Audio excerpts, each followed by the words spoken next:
Genau. Bist du schon geimpft? Einmal oder zweimal?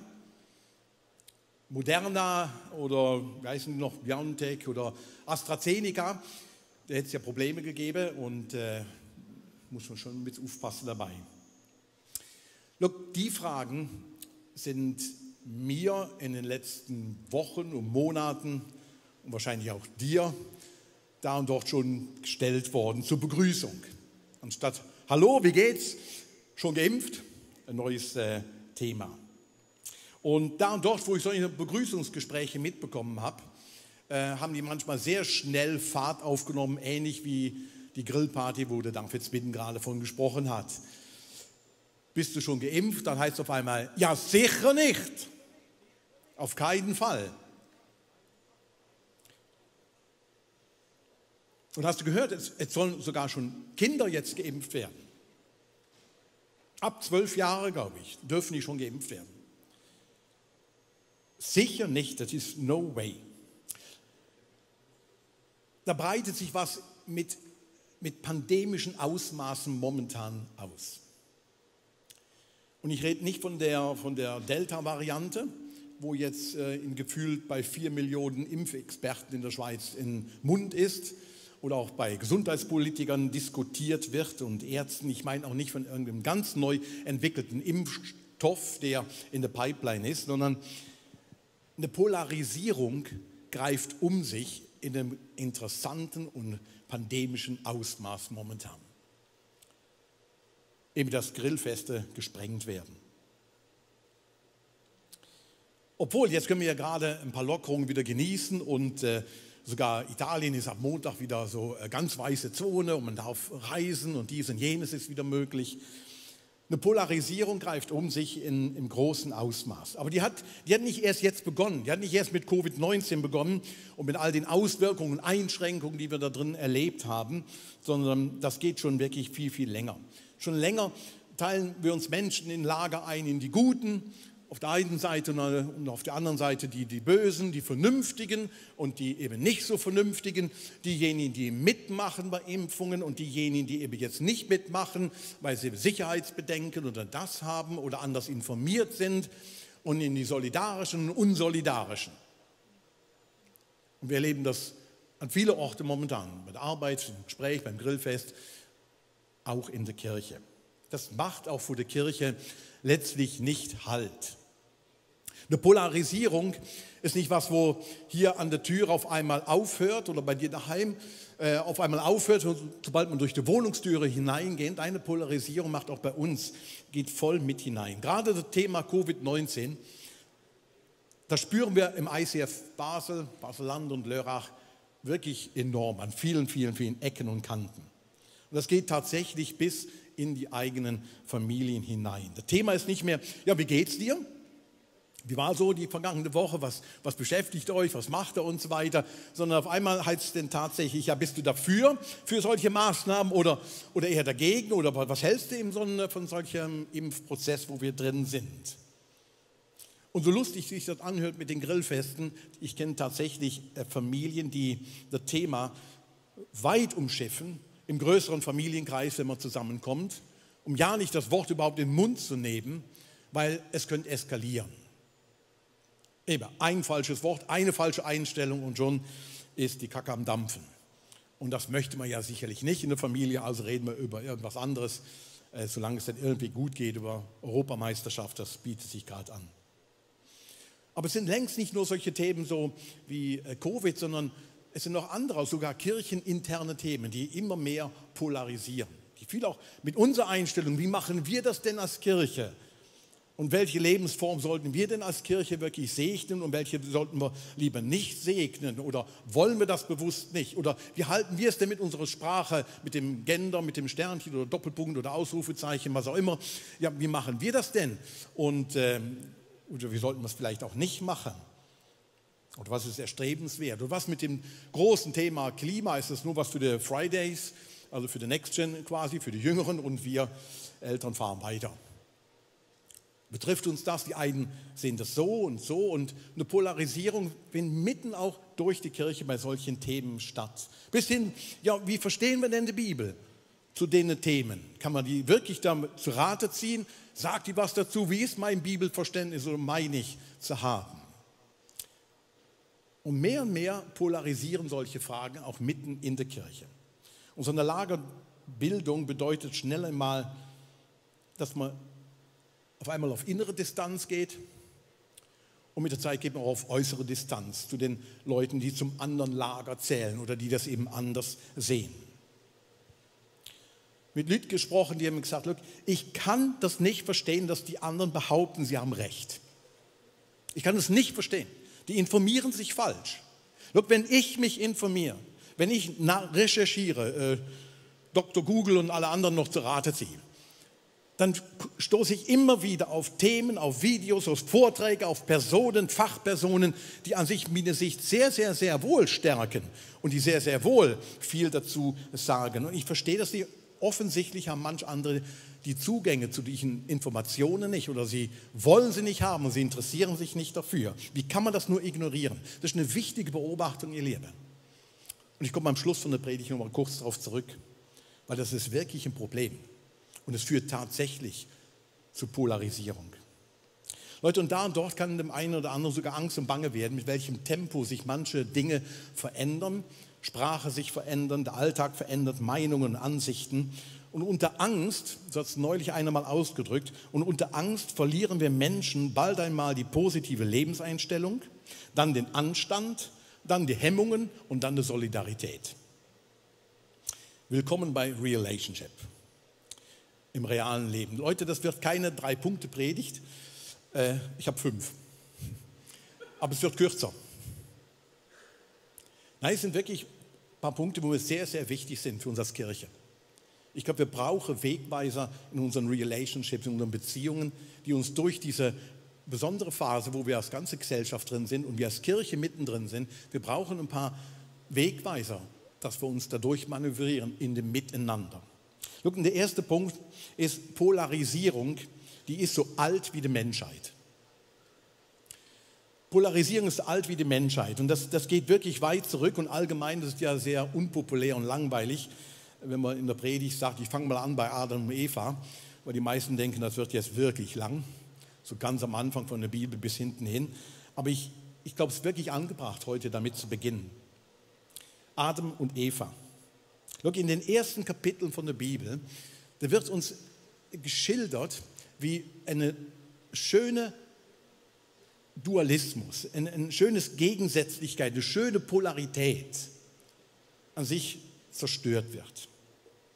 Was an sich ergänzend und potenziell sogar lebensspendend ist,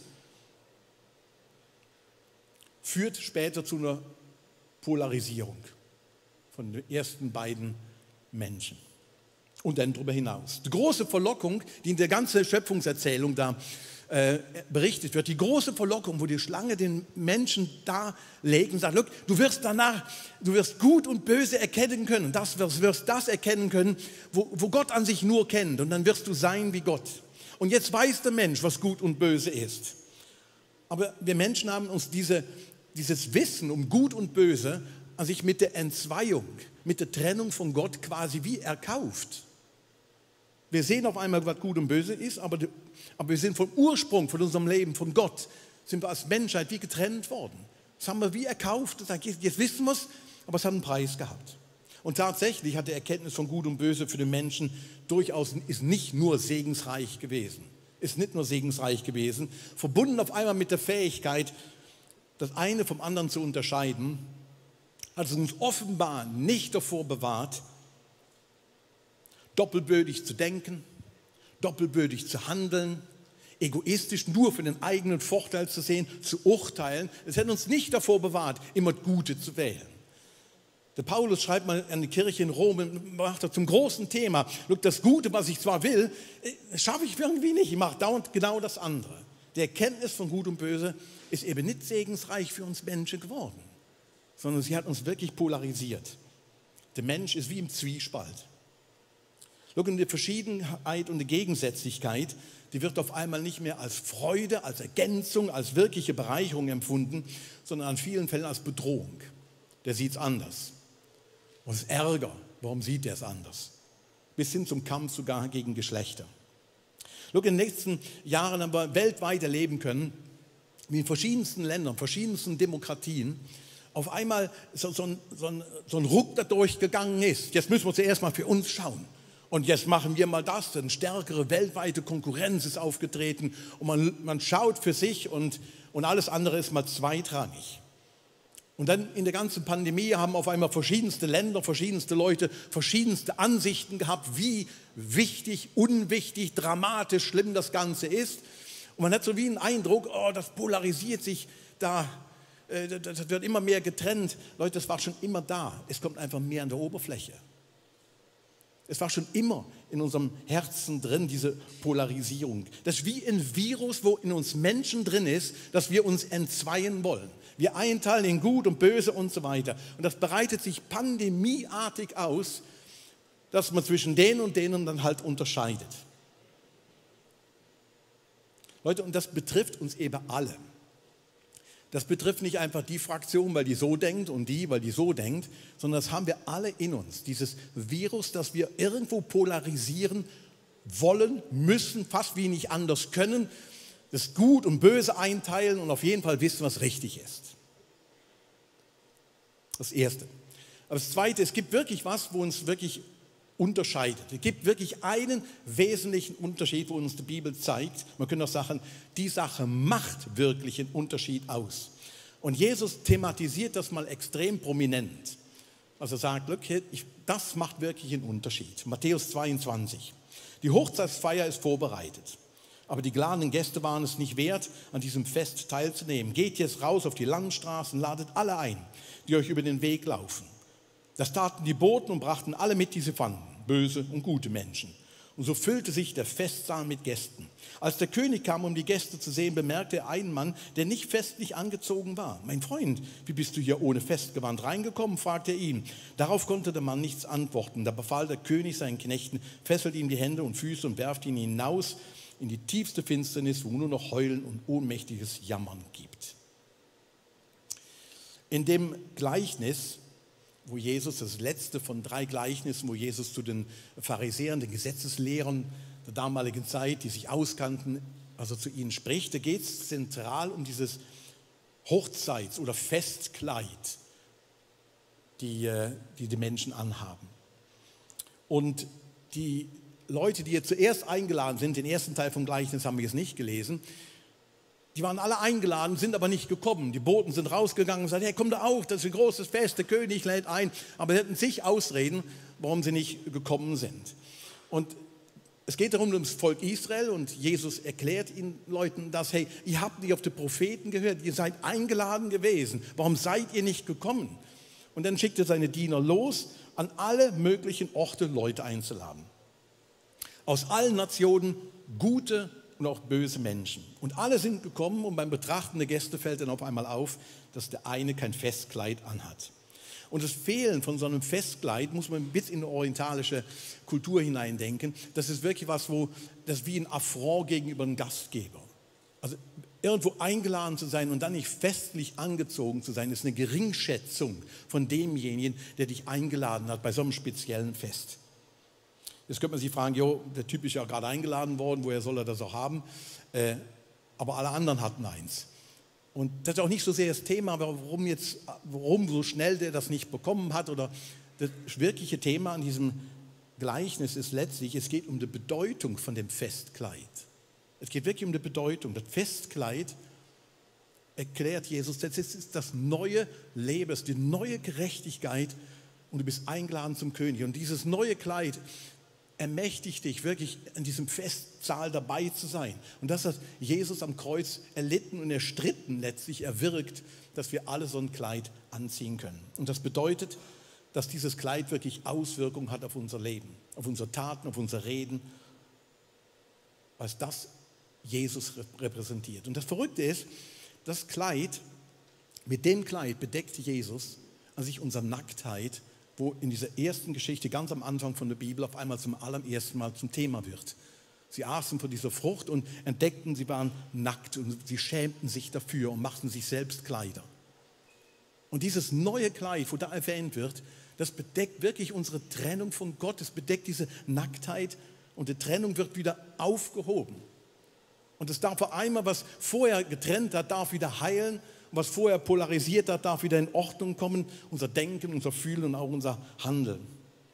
Es ist nur speziell, dass der König nicht unterscheidet zwischen Guten und Bösen. Es sind gute Leute da, es sind böse Leute da. Er hätte ja auch sagen können, look, alle Bösen raus. Wir wollen nur die guten Leute dabei haben. Aber die Bösen, die da zum Gespräch werden, sind genau die Leute, wo Jesus mit unterwegs war. Das war zum Beispiel ein Zachäus, ein Jude, aber der sich nicht ans Gesetz hielt. Das sind die Bösen. Oder die Bösen, die das Gesetz überhaupt nicht kannten. Das sind diejenigen, ich habe noch nie gehört davon. Das sind die Bösen. Und Jesus sagt, die sind alle mit dabei, vollkommen egal. Vollkommen egal. Alle können fröhlich mit feiern, dieses Kleid anhaben, der Gerechtigkeit, die Gott schenkt. Jedem, der das annehmen möchte. Und das ist ein Kriterium, wo einen Unterschied macht. Nicht gut, nicht böse, sondern ob du das Kleid von der Gerechtigkeit angenommen hast. Das ist das einzige Kriterium. Und das macht einen Unterschied. Und das führt automatisch zum Zweiten. Wenn du das Kleid anhast, dann gibt es eben keinen Unterschied mehr. Da gibt es wirklich keinen Unterschied mehr. Das Kleid markiert wirklich, es gibt keinen Unterschied mehr. Der Paulus erklärt das mal der Kirche in Galatien folgendermaßen, sagt, look, denn ihr alle, die ihr auf Christus getauft worden seid, habt ein neues Gewand angezogen. Christus selbst. Hier gibt es keinen Unterschied mehr zwischen Juden und Griechen, zwischen Sklaven und freien Menschen, zwischen Mann und Frau, zwischen Geimpften und Nicht-Geimpften. Denn durch eure Verbindung mit Jesus Christus seid ihr alle zusammen ein neuer Mensch geworden. Amen? Ja, sage ich das auch mal Amen.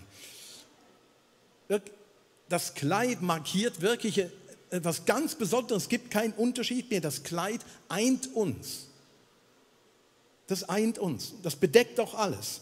Und das war damals wie heute immer umstritten in der Kirche. Immer. Und immer wieder gab es die Polarisierungswellen auch in der Kirche drin. Schon zur Zeit von den ersten Kirchen, wo man sich stritt darüber, ja, es gibt so viele Stellen im Neuen Testament, die bewusst das ansprechen, wo der Paulus sagt, ihr streitet wegen gewissen Essgewohnheiten, Götzen, Opferfleisch und ihnen das lang und breit erklärt, hey Leute, wirklich, das ist nicht das Thema, es ist was anderes, was uns eint. Oder welchen Lehrern folgt man? Ist man mehr vom Apollos oder Paulus oder glaubt man mehr an den? Welche Fragen zur Scheidung hat man, zur Ehe, zu Covid und so weiter? Immer wieder Themen, wo irgendwo angesprochen werden, außer das Covid-Thema. Wo die Bibel sagt, look, das ist, ja, wir können uns darüber auseinanderkriegen. Jesus tut prominent im Johannes 17 mal ein Kapitel lang darüber beten und sagt, betet für die Einheit von seinen Nachfolgern, von seiner Kirche, von dir und mir. Und sagt, Vater, wie wir eins sind, so bete ich um, dass auch sie untereinander eins sind. Ich glaube, Jesus hätte das so prominent gebetet, weil das Virus Polarisation, wo in uns drinsteckt, seit Anfang der Menschheit extrem ansteckend ist und nicht ausrottbar ist. Es immer wieder raufkommt und immer wieder spalten möchte und immer wieder Menschen auseinanderbringt. Und der Paulus sagt, look, es gibt keinen Unterschied mehr in Christus. Das ist ein wichtiger dritter Punkt. Und zeigen wir der Polarisation als ganze Kirche mal den Stinkefinger. Und sagen, das ist der dritte Punkt, klar?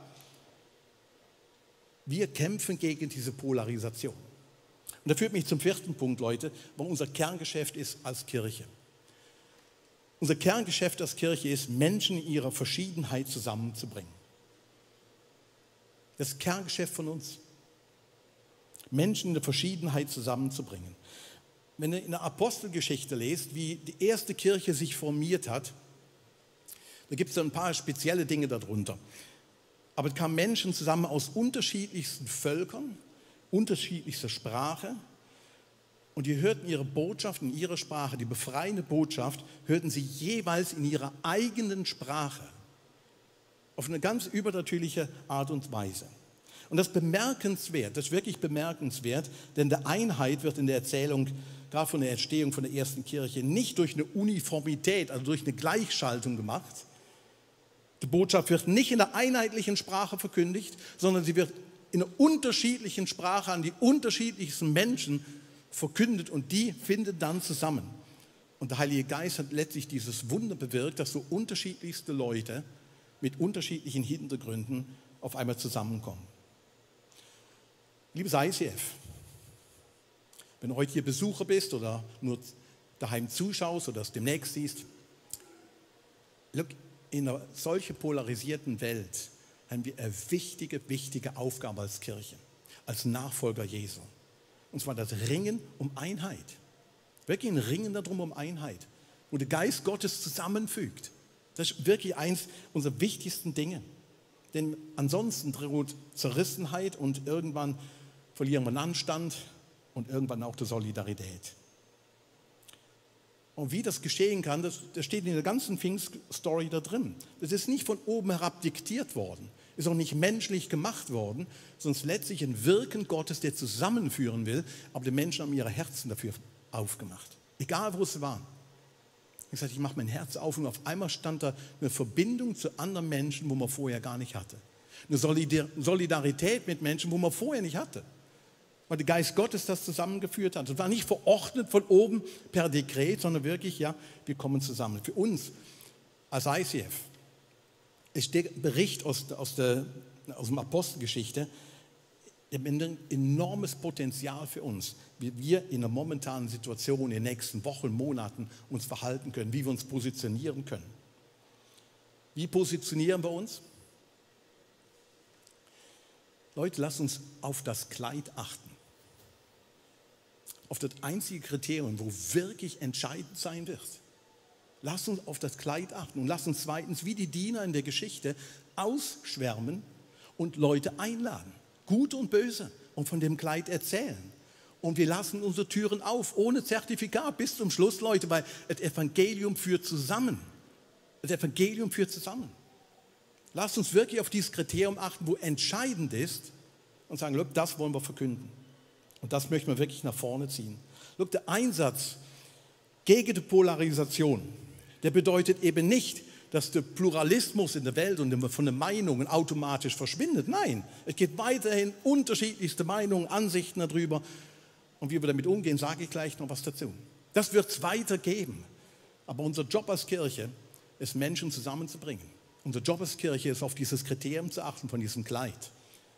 Und dann die Spannung, und das ist der letzte Punkt, Leute, auszuhalten. Weil Pluralismus wird es weitergeben, unterschiedliche Meinungen wird es weitergeben.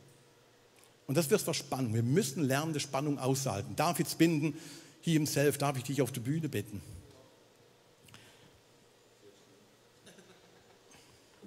Wirklich, ich habe so ein ultra kurzes Terraband mitgenommen. Weil wir haben heute ja. Jetzt benimm dich. Nein, wir haben schon mehrmals geübt und mehrmals kaputt gegangen.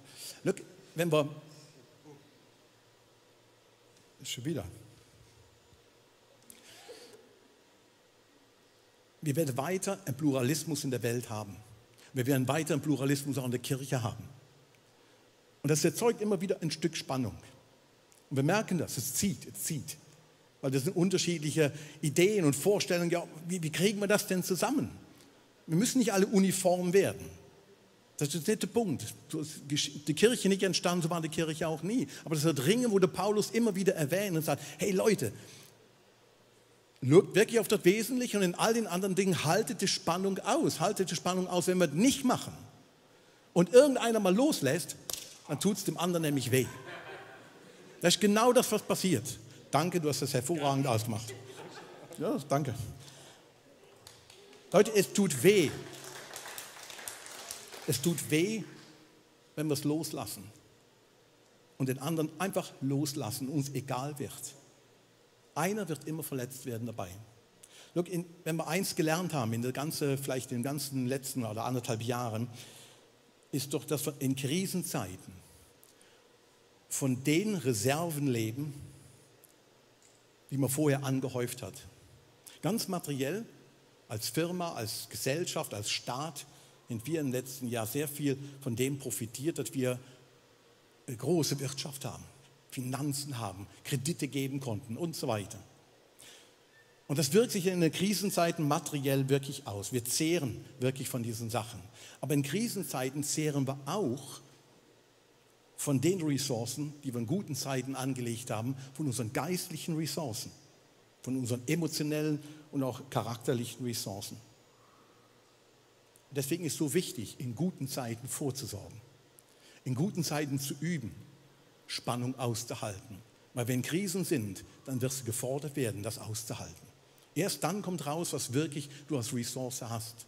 Lasst uns in guten Zeiten wirklich darum bemüht sein, Fähigkeiten zur Entwicklung, Jesus-Haltungen zu entwickeln, die wirklich lebensbejahend sind, die gemeinschaftsfördernd sind. Ein Leben in einem Hochzeitsgleis. Da sitzen Gut und Böse nebeneinander und feiern. Und jetzt wird es entscheidend werden. Es wird entscheidend werden, was in den nächsten Wochen und Monaten passiert. Für dich und auch für mich. Momentan wird es, wir haben in der Gesellschaft neue Lockerungen. Es geht jetzt einfacher, man kann reisen. Und manches ist jetzt nicht mehr so heiß gekocht. Es wird scheinbar wieder normal. Und ich möchte dich herausfordern, leg dir in diesem Normalbetrieb, eigne dir wirklich genügend Ressourcen an. Horte nicht nur Teigwaren, Konservendosen und Klopapier, sondern schau, dass deine Seele, dein Geist wirklich Ressourcen hat und Fähigkeiten hat, in Krisenzeiten zu überleben, zusammenzuhalten, Spannung auszuhalten. Wir brauchen geistliche Vorräte, weil die nächste Krise wird kommen. Und dann wird sich zeigen, was du irgendwo im Keller gehortet hast. Klopapier oder die Fähigkeit, wirklich Kirche weiter nicht nur zu bauen, sondern es zusammenzuhalten und Menschen einzuladen zu diesem großen Fest. Das wird sich dann wirklich bewahrheiten, ob wir die Vollmacht wirklich dazu haben. Wir sind mit Jesus zusammengeführt worden an diesem großen Fest. Der Heilige Geist führt Menschen zusammen und wenn du hier im Saal mal umherschaust und vielleicht bei dir daheim auch mal die anderen Leute noch anschaust, die irgendwie vielleicht mitschauen, dann wirst du die unterschiedlichsten Leute finden. Leute, die sich vielleicht privat nie getroffen hätten, wir uns nie gesehen hätten. Aber hier in der Kirche kommen wir zusammen als ganz unterschiedliche Menschen von unterschiedlichen Hintergründen. Und als solche zusammengeführte Leute ermutigt dich, sammel Vorräte, dass du ein Mensch vom Frieden bist und nicht ein Mensch, der spaltet. Dass du Vorräte hast in deinem geistlichen Leben, dass du Gräben zuschüttest, anstatt Gräben aufmachst. Das heißt nicht Beliebigkeit, aber ein Mann, eine Frau bist, der die Fähigkeit hat, Dinge wieder zuzumachen, wo andere sie aufgemacht haben. Fähigkeiten zu haben, nicht zuerst zu fragen, ob es für mich stimmt, ob ich Recht habe oder nicht Recht habe, sondern zuerst fragen, ja, ich möchte den anderen wenigstens verstehen. Wie könnte das denn aussehen? Schau, inmitten von dieser ganzen Fragmentisierung in unserer Gesellschaft, mit all den vielen Informationen aus dem Internet. Und jetzt komme ich wieder aufs Internet zu sprechen am Anfang. Ein sehr guter Film, wo ich euch empfehlen kann zu sehen, auf Netflix, The Social Dilemma. Ein sehr guter Film, wo ein bisschen offenbart, so Dokumentation von Leuten, die in der IT-Branche lange geschafft haben und in diesen großen Firmen mitgewirkt haben, wie unterschiedliche Informationen im Internet einfach weitergegeben werden. Wir haben als geistlicher Rat, und wer das von euch nicht kennt oder du daheim das nicht kennst, geistlicher Rat ist bei uns in der Kirche, im ICF, eine Gruppe von Volunteers, die schon lange in der Kirche dabei sind wie das Pendant zu unserem Leitungsteam. Und wir zusammen leiten die Kirche. Wir haben als geistlicher Rat diesen Film angeschaut, jeder für sich. Und dann darüber diskutiert, was heißt das ja? Ja, gib mal in deinem Google-Dings da ein und gib mal ein. Wir haben das miteinander gemacht, Climate Change.